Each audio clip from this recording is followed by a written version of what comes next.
kelas A akuntansi diploma 4 dengan NIM 22090000006. Tujuan saya untuk membuat presentasi pada kali ini adalah untuk memenuhi tugas UTS saya, yaitu pada mata kuliah statistika. Adapun materi yang akan saya presentasikan adalah mengenai distribusi probabilitas normal.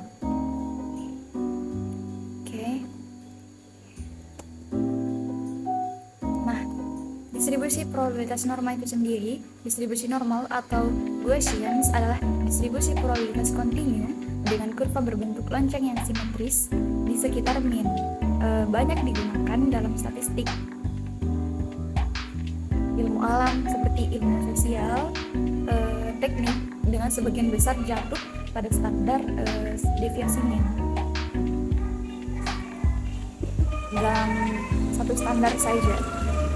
Kemudian mempunyai sifat-sifat sebagai berikut. Yang pertama itu rata-rata, ada median, mode adalah sama, dan kurva simetris di sekitar mean. Jadi kurvanya itu simetris, sama gede misalnya.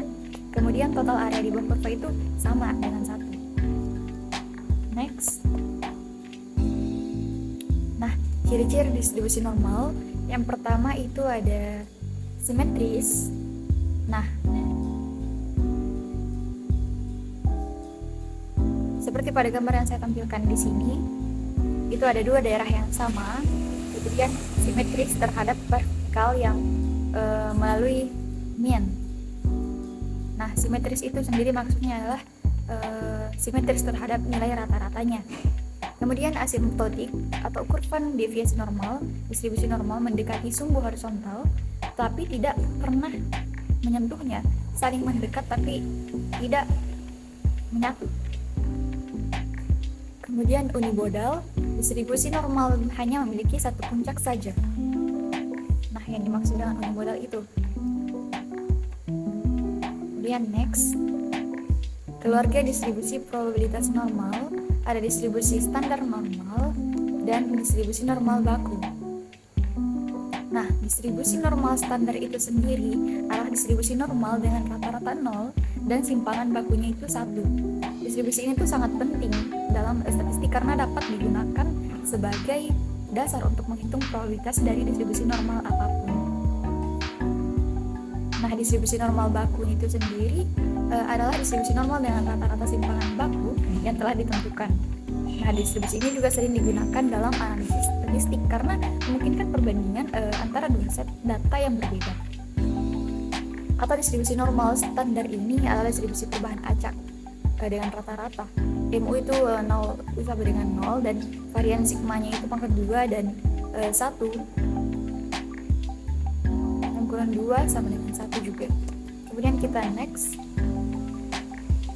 Nah, di sini ada beberapa gambar dari keluarga distribusi probabilitas normal. Gambar yang pertama itu adalah menggambarkan tentang 3 distribusi normal dengan deviasi standar sama, tapi mean-nya berbeda. Kemudian gambar yang kedua, distribusi normal dengan mean yang sama, tetapi mempunyai deviasi berbeda. Nah, kemudian gambar yang ketiga adalah 2 distribusi normal dengan mean dan deviasi standar berbeda. Kemudian kita next. Nah, di sini bagian daerah kurva normal. Apa sih yang dimaksud dengan daerah kurva normal? Gimana sih itu ya kan? Karena masih bertanya-tanya seperti itu. Nah, daerah kurva normal itu adalah kurva yang simetris berbentuk lonceng dan digunakan untuk mempresentasikan distribusi probabilitas variabel acak kontinu. Nah, daerah di bawah kurva normal itu dihitung menggunakan tabel distribusi normal atau perangkat lunak statistik. Kemudian sifat-sifat kurva normal itu ada beberapa seperti simetris terhadap nilai rata-rata. Jadi itu nilai rata-rata itu simetris. Nah, kemudian memiliki puncak tunggal yang terletak di nilai rata-rata dan distribusi probabilitasnya itu terdefinisi untuk rentang bilangan realnya.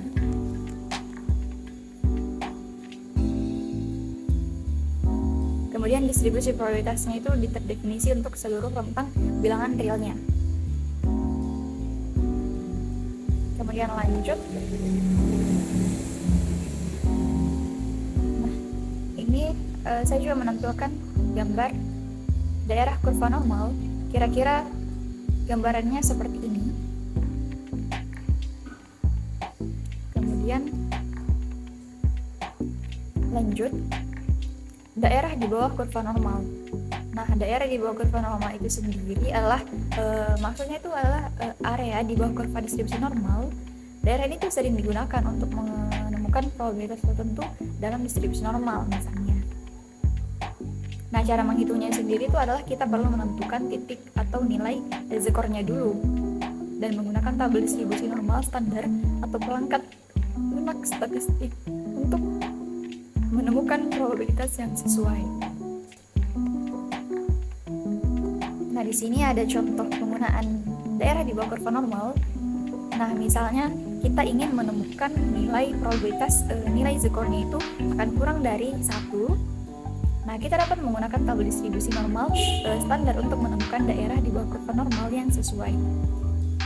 Nah, maksudnya tuh dalam hal ini tuh probabilitasnya adalah sekitar 0,1587 atau sekitar 15,87%. Nah, gambarnya sekiranya seperti ini.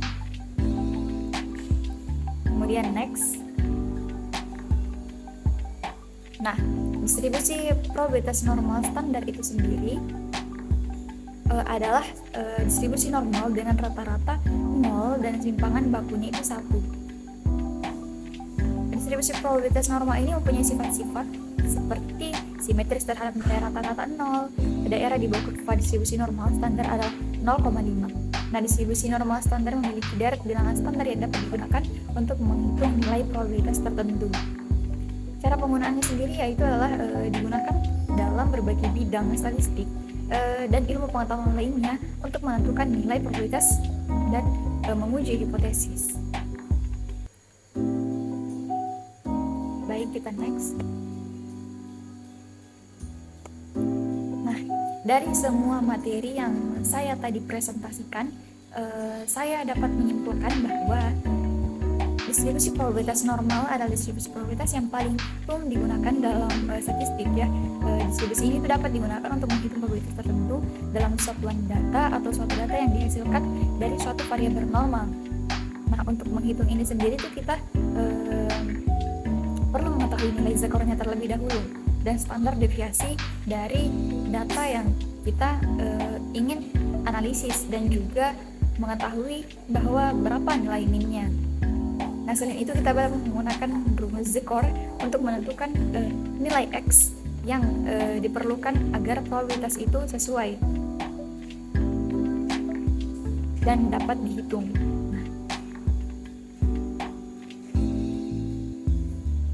Nah, kiranya seperti itu materi yang dapat saya presentasikan. Saya ucapkan terima kasih kepada yang menonton dan kepada dosen pengampu mata kuliah statistika. Sangat berterima kasih. Dengan berakhirnya presentasi ini saya mengucapkan wabillahi taufiq wal hidayah. Wassalamualaikum warahmatullahi wabarakatuh. Terima kasih. Jangan lupa like, share, and